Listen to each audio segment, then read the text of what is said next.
Movie की start होते ही हमें एक आदमी दिखाया जाता है जिसका नाम मिकी होता है। उसके साथ में ही एक और बैग और एक बेसबॉल बैट पड़ा हुआ है। फिर कुछ देर के बाद एक आदमी अंदर से भागो भागो कहते हुए चिल्लाते हुए आता है। वो अपनी गन से घर के अंदर गोलियां भी चला रहा था। तब मिकी जो कि घर के बाहर बैठा हुआ था वो उसकी आवाज सुनकर वहाँ से भाग जाता है। अब जो आदमी अंदर से आया था उसका नाम बेन होता है। हमें बताया जाता है कि ज़ॉम्बीज़ की वजह से इस दुनिया में कोई इंसान नहीं बचा सिवाय इन दो लोगों की। अब बेन अपनी परवाह ना करने वाला इंसान था और बेसबॉल बैट उठाकर जहाँ उसका दिल करता था वो वहीं पर चला जाता था। लेकिन उसका जो फ्रेंड होता है यानी मिकी, वो तो बिल्कुल अलग होता है उससे। यानी वो वॉकमैन इस्तेमाल करने वाला, एक्स्ट्रा बैटरी साथ रखने वाला और अपनी परवाह करने वाला इंसान था। इसके बाद ये दोनों पूरे शहर के अलग अलग घरों में जाते हैं। अब उन घरों में कोई भी नहीं होता, लेकिन अगर किसी घर में ज़ॉम्बी दिख जाए तो उन्हें सिर्फ बेन ही मारता था। लेकिन मिकी में इतनी हिम्मत नहीं होती। ये अलग अलग घरों में जाकर अपनी जरूरत का सारा सामान इकट्ठा करते हैं। ये अपना टाइम कुछ इस तरह से गुजारते हैं कि रोड पर लेट जाती है और कभी नदी में पत्थर फेंककर एंजॉय करती है। इसके बाद जब वो थक जाती है तो रिलैक्स करती है और इस तरह से ही उनका टाइम गुजर रहा था। अब एक दिन ऐसे ही घूमते घूमते उन्हें एक बड़ी सी गाड़ी दिखाई देती है। अब बेन अपनी गन लेकर उस गाड़ी की तरफ बढ़ता है। वहाँ ड्राइवर सीट पर कोई बैठा होता है और वो एक ज़ॉम्बी औरत होती है। अब वो ज़ॉम्बी आहिस्ता आहिस्ता उठकर बेन की तरफ बढ़ती है तो बेन उसे शूट करके मार देता है। फिर वो उस गाड़ी के अंदर जाकर उसे स्टार्ट करके देखता है। तब लकीली वो गाड़ी स्टार्ट भी हो जाती है। ये देखकर वो दोनों बहुत खुश हो जाते हैं क्योंकि इतने दिन से वो पैदल ही घूम रही थी और अब उन्हें गाड़ी मिल गई।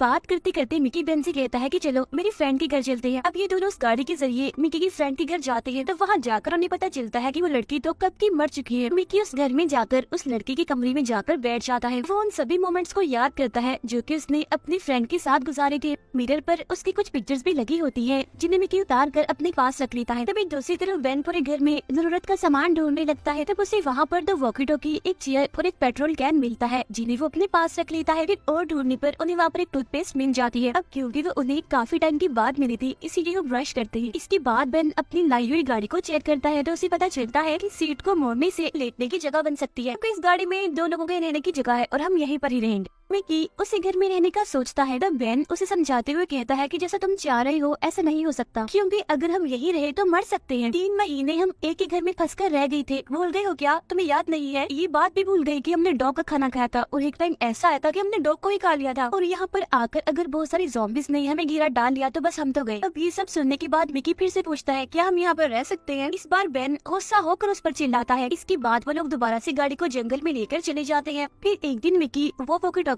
जो उसने अपने फ्रेंड के घर से उठाई थी उसमें बैटरी डालकर चेक करता है कि आखिर कितनी दूर तक वॉकी टॉकी काम करेगा। तभी एक दूसरी फ्रिक्वेंसी से उन्हें किसी की बातें करने की आवाजें आने लगती है। यानी कोई 2 लोग आपस में बातें करते हुए सुनाई देते हैं। जहाँ पर एक आदमी एक लड़की को एनी कहते हुए उससे बातें कर रहा था। ये सारी बातें सुनकर मिकी उनसे बात करने की कोशिश करता है। वो कहता है कि अगर मुझे कोई सुन रहा है तो मुझसे बात करो। तभी वो आदमी जो उस लड़की से बात कर रहा था उसे कहता है कि कौन हो तुम? तब मिकी कहता है कि यहाँ पर 2 लोग हैं, मेरा नाम मिकी है और मेरे दोस्त का नाम बेन है। हमने गाड़ी को भी ढूंढ लिया है। ये बात वो बहुत खुशी से बता रहा होता है। तो वो आदमी जो वॉकी टॉकी पर बात कर रहा था वो इनकी बातों को इग्नोर करते हुए कहता है कि आइंदा मुझसे कांटेक्ट मत करना। तब मिकी ये सुनकर काफी हैरान हो जाता है और कहता है हमारी हेल्प करने के लिए यहाँ पर कोई भी नहीं है। हम लोग बहुत सारे काम करते हैं, जैसे कि मछलियाँ भी पकड़ते हैं, खाना भी बना सकते हैं। वो उससे काफी रिक्वेस्ट करता है कि प्लीज हमें भी अपने साथ ले लो। तो वो आदमी कहता है कि यहाँ पर तो पहले ही बहुत सारे लोग हैं, उनके रहने के लिए जगह नहीं है तो मैं तुम्हें कहाँ एडजस्ट कर लूँ। ये भी कहता है कि मुझसे बात करने की कोशिश भी मत करो, चले जाओ यहाँ से। फिर वो अपने साथ वाली लड़की यानी एनी से भी कहता है कि तुम मिकी से बात नहीं करोगी वरना मैं तुम्हारे साथ क्या करूँगा तुम सोच भी नहीं सकती। ये उसे धमकी लगा रहा होता है। तब एनी भी कहती है कि ठीक है आइंदा से मैं बात नहीं करूंगी। अब मिकी ये सारी बातें सुनकर काफी गुस्सा हो जाता है।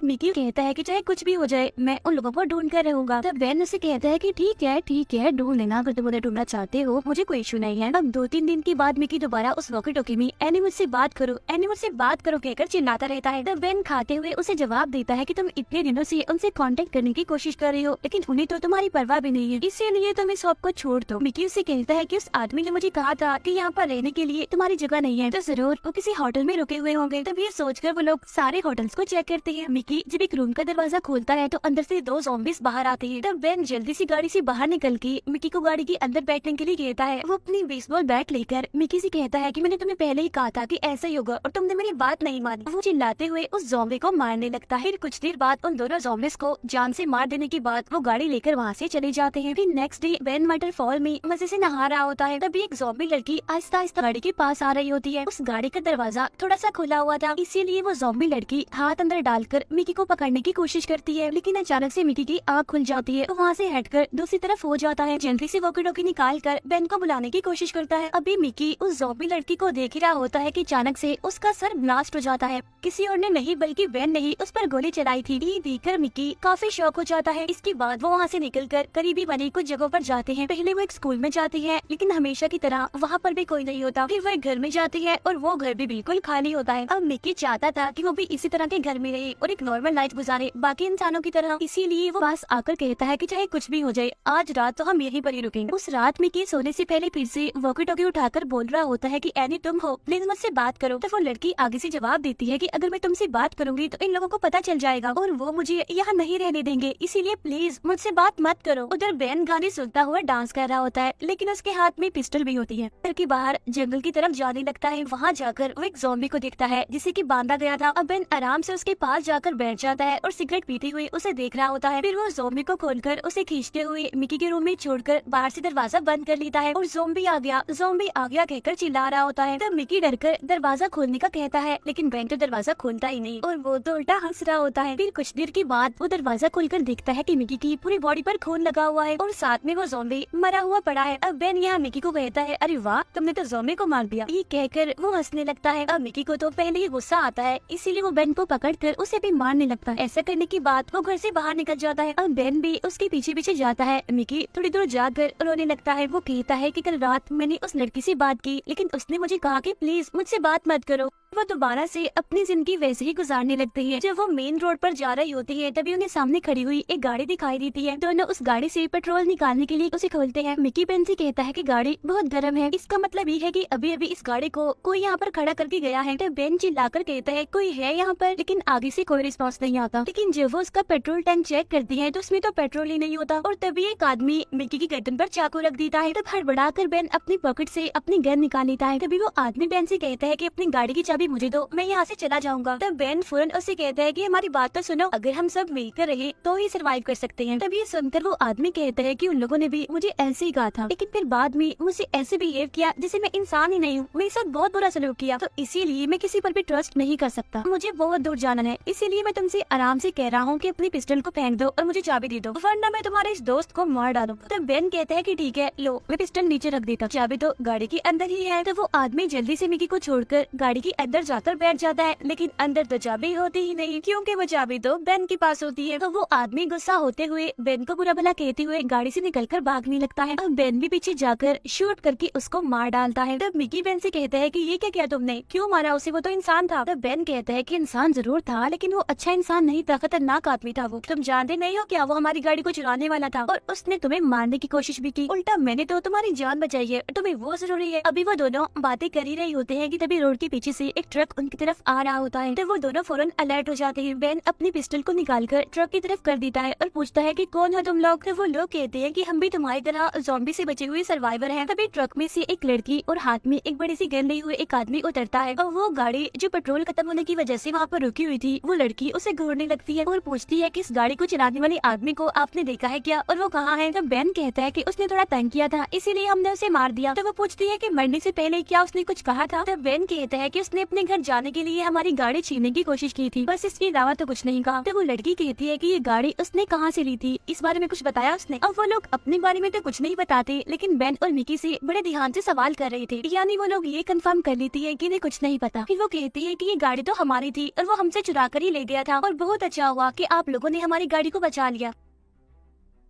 तभी मिकी उसके पास जाकर उसे पूछता है कि आपका नाम एनी है। अब एक सेकंड के लिए तो वो लड़की चुप रहती है, लेकिन फिर वो उसे पूछती है ये तुम क्या पूछ रहे हो। वो उसे दोबारा पूछता है तुम्हें होना है नहीं। फिर वो उसे ये भी कहता है कि मैं आपसे बहुत बार वॉकी टॉकी पर बात भी कर चुका हूँ। लेकिन तभी अचानक से वो लड़की पिस्टल निकालकर बेन के पाँव पर शूट कर देती है। पीछे खड़ा हुआ आदमी भी बेन को अपनी गन पॉइंट पर ले लेता है। वो लड़की यानी एनी भी गन लेकर मिकी के पास आती है और उसे कहती है कि मैंने तुम्हें कहा था ना कि मुझे ढूंढने की या मुझे कांटेक्ट करने की कोशिश मत करना। फिर वो पिस्टल दिखाकर उसे गाड़ी की चाबी मांगती है और वो उस गाड़ी की चाबी को वहाँ खेत में फेंक देती है और कहती है कि हमारे बाद उस चाबी को ढूंढ लेना। उनके जाने के बाद मिकी उस चाबी को ढूंढने के लिए खेत में चला जाता है। अब देखते ही देखते वहाँ पर अंधेरा छा रहा था, लेकिन चाबी अभी भी नहीं मिली थी। तब वो लोग डिसाइड करते हैं कि अब क्योंकि रात होने वाली है इसीलिए वो चाबी को कल ही ढूंढेंगे। इसके बाद वो दोनों गाड़ी के अंदर जाकर बैठ जाते हैं। रात को जब वो सो रहे होते हैं तो उन्हें कुछ आवाजें सुनाई देती है। आँख खुल जाती है। फिर वो नाइट से रोड पर देखती है कि वहाँ पर बहुत सारे ज़ॉम्बीज़ हैं जो आहिस्ता आहिस्ता करके इनकी गाड़ी के पास ही आ रहे हैं। तब मिकी फौरन घबराते हुए कहता है कि चलो जल्दी से यहाँ से भाग चलते हैं, लेकिन गाड़ी की चाबी तो होती नहीं क्योंकि वो तो खेत में गिरी होती है। तब बेन कहता है कि मैं कैसे भाग सकता हूँ क्योंकि मेरी टांग पर तो चोट लगी हुई है। वो मिकी से कहता है सिर्फ तुम ही बचकर निकल सकती हो, इसीलिए तुम यहाँ से बचकर भाग जाओ। तब मिकी कहता है कि नहीं, मैं नहीं जाऊंगा, बहुत सारे ज़ॉम्बीज़ हमारी गाड़ी को घेर चुके हैं, इसीलिए गाड़ी में रहना ही हमारे लिए सेफ होगा। सुबह उठकर वो देखते हैं कि गाड़ी के बाहर से बहुत सारे ज़ॉम्बीज़ उनको देख रहे हैं और अपने हाथों को शीशे पर रगड़ रहे हैं। अब वो सोच रही होती है कि आखिर गाड़ी से कैसे निकला जाए। दोनों गाड़ी के अंदर बुरी तरह फंस चुकी है। अब बेन गुस्सा होकर मिकी से कहता है कि तुमने उसे एनी कहकर परेशान किया और इसी वजह से आज मेरी टांग का ये हाल है, ये सब तुम्हारी वजह से हुआ है। तब मिकी कहते हैं क्या गाड़ी को दो वायर से कनेक्ट करके स्टार्ट नहीं कर सकते जैसा कि फिल्मों में होता है। तब बेन कहता है कि ऐसा रियल लाइफ में नहीं होता, सिर्फ फिल्मों में ही होता है, और अगर गाड़ी की वायर को खींचा तो गाड़ी खराब हो सकती है और अगर बाद में चाबी मिल भी गई तो हम कुछ नहीं कर पाएंगे। अब वो सोचती है कि गाड़ी के अंदर पड़े हुए पानी को वो कितने दिन चलाएंगे, एक आदमी कितने दिन ये पानी पी सकता है। अब ये सारे ज़ॉम्बीज़ गाड़ी से बाहर खड़े होकर उन्हें देख रहे थे, जो कि मिकी को बिल्कुल भी अच्छा नहीं लग रहा था। इसीलिए वो सारी विंडो को ब्लैंकेट्स और कपड़ों से कवर कर देता है ताकि वो ज़ॉम्बीज़ उन्हें देख ना पाए। अब वो अंदर ड्रिंक करते हुए, स्मोकिंग करते हुए बड़े मजे से अपनी जिंदगी गुजार रहे होते हैं, इस बात की परवाह किए बगैर कि बाहर क्या चल रहा है। वो ताश भी खेलते हैं, सिंगिंग करके एंजॉय भी करते हैं काफी। फिर बेन मिकी को काफी इंसिस्ट करता है और उसे कहता है कि जाओ तुम चाबी ढूंढो, मुझे पता है कि तुम चाबी जरूर ढूंढ लाओगे। समझाता है कि अगर तुम्हें बाहर जाकर भी चाबी ना मिली तो यहाँ से भाग जाना, यहाँ वापस मत आना, ज़ॉम्बीज़ में आकर वापस मत फंस जाना। तब मिकी उससे कहता है कि तुम्हारे अलावा मेरा कोई भी नहीं है, इसीलिए मैं वापस जरूर आऊंगा। अब चाबी को लाने के लिए मिकी सनरूफ खोलकर बाहर निकलता है। टाइम गुजरता जाता है और यहाँ पर बेन फर्स्ट टाइम तन्हाई को महसूस करता है। काफी टाइम गुजर जाता है लेकिन अभी तक मिकी वापस नहीं आता। तब बेन सोचता है कि शायद अभी भी वो चाबी ढूंढ रहा होगा। अब वो मिकी के आने तक किसी भी तरह करके टाइम को गुजारने का सोचता है। वो बॉल से खेलता है, स्मोकिंग करता है, लेकिन उसे टाइम नहीं गुजरता। फिर वो सोचने लगता है कि कहीं वो मुझे बाहर से बुला तो नहीं रहा, इसीलिए वो कान लगाकर सुनता है कि कहीं बाहर से कोई आवाज तो नहीं आ रही। अब वो मिकी को काफी मिस करने लगता है, इसीलिए वो उसकी वापस आने के लिए काफी प्रे करता है। अब काफी टाइम गुजर जाता है लेकिन अभी तक मिकी वापस नहीं आता। बेन पागलों की तरह सोचता है कि एक ही मेरे साथ था, उसको भी मैंने खो दिया। उसे मिकी की फिक्र होने लगती है कि कहीं वो बाहर जिंदा भी है या फिर नहीं, इसीलिए वो बाहर की तरफ चिल्लाते हुए कहता है कि मिकी वापस आ जाओ। बेन को तन्हाई बर्दाश्त नहीं हो रही थी, इसीलिए वो रोने भी लगता है। लेकिन तभी अचानक से बाहर से मिकी की आवाज आती है जो बेन को बुला रहा होता है। तभी सुनकर बेन बहुत खुश होता है और सनरूफ खोलने लगता है और वो फौरन मिकी को अंदर बुला लेता है। उसके अंदर आने के बाद बेन तो बहुत खुश होता है लेकिन मिकी काफी घबराया होता है। तब बेन उससे पूछता है कि क्या हुआ है, चाबी उठा ली है ना? तब मिकी बगैर कुछ कहे अपने हाथों को दिखाता है। तब बेन भी उसके हाथों को देखता है कि उसके हाथों पर ज़ॉम्बीज़ के काटने के निशान है। अब बेन पागलों की तरह चिल्लाने लगता है कि ये क्या किया मिकी तुमने। मिकी यहीं पर रोने लगता है और कहता है कि प्लीज मुझे किसी तरह बचा लो। अब क्योंकि बेन के पास और कोई रास्ता नहीं होता, इसीलिए वो मिकी पर गन पॉइंट करके उसे काफी रिक्वेस्ट करता है कि प्लीज मिकी तुम यहाँ से बाहर निकल जाओ। लेकिन बेचारा मिकी रोते हुए उसे कहता है कि प्लीज मेरी हेल्प करो। लेकिन बेन के पास कोई रास्ता नहीं होता और वो मिकी से कहता है कि मैं हमेशा खुश रहने वाले मिकी को ज़ॉम्बी बनते हुए नहीं देख सकता, इसीलिए वो मिकी को वहीं पर शूट करके जान से मार डालता है। बेन चिल्लाते हुए कहता है कि साथ रहने वाला भी आज बिछड़ गया। अब बेन बिल्कुल अकेला है, उसके साथ कोई भी नहीं है, बात करने के लिए भी उसके पास कोई नहीं है, वो गाड़ी से बाहर भी नहीं जा सकता। यही सारी बातें सोचते हुए वो वहीं पर बैठ जाता है। फिर वो मिकी की डेड बॉडी को बंद कर देता है। फिर बेन वॉकी टॉकी निकाल कर एनी से बात करने की कोशिश करता है। कहता है कि एनी क्या तुम मुझे सुन सकती हो? मैं जानता हूँ कि तुम मुझे सुन सकती हो। मैं तुम्हें एक बात बताऊँ, मिकी मर गया है। वो 3 महीने से मेरे साथ रह रहा था, 3 महीने से हम एक ही घर में बसे हुए थे। फिर वहाँ से हम कैसे बचे तुम्हें इसका अंदाजा नहीं है। हमने कुछ नहीं किया, बस घर का मेन डोर खोल दिया जिसकी वजह से सारे ज़ॉम्बीज़ घर के अंदर घुस गए। लेकिन हम भी मौके का फायदा उठाकर घर की दूसरी तरफ से भाग गए। इतने दिनों से मेरे साथ रहने वाला भी अब बिछड़ गया और इन सब की वजह तुम हो। और मैं जिस तरह उस घर से बचकर निकला, यहाँ से भी बचकर निकलने की कोशिश करूंगा लास्ट टाइम। अगर उस कोशिश में मैं हार गया तो मैं खुद को ही शूट करके मार डालूंगा, और अगर मैं इस गाड़ी से सही सलामत बाहर निकल कर आ गया तो तुम्हारी मौत मेरे हाथों में लिखी होगी। ये बोलकर वो गाड़ी से निकलने की सारी तैयारियां करने लगता है। अब वो विंडोज पर से कपड़ा हटाता है ये देखने के लिए कि आखिर ज़ॉम्बीज़ कहाँ जा रहे हैं। साथ साथ वो मिकी की वॉकमैन भी पहन लेता है। वो गाड़ी के पीछे वाला दरवाजा खोलता है। अंदर धूप आने की वजह से उसे कुछ भी दिखाई नहीं दे रहा था। इसके बाद सीन कट करके हमें दिखाया जाता है कि बेन बैग को लटकाए हुए, हाथ में बेसबॉल बैट पकड़े हुए, एक टांग से लंगड़ाते हुए चल रहा है और उसके पीछे बहुत सारे ज़ॉम्बीज़ उसका पीछा कर रहे हैं। और इसी सीन के साथ ये मूवी यहीं पर एंड हो जाती है। Thank you for watching.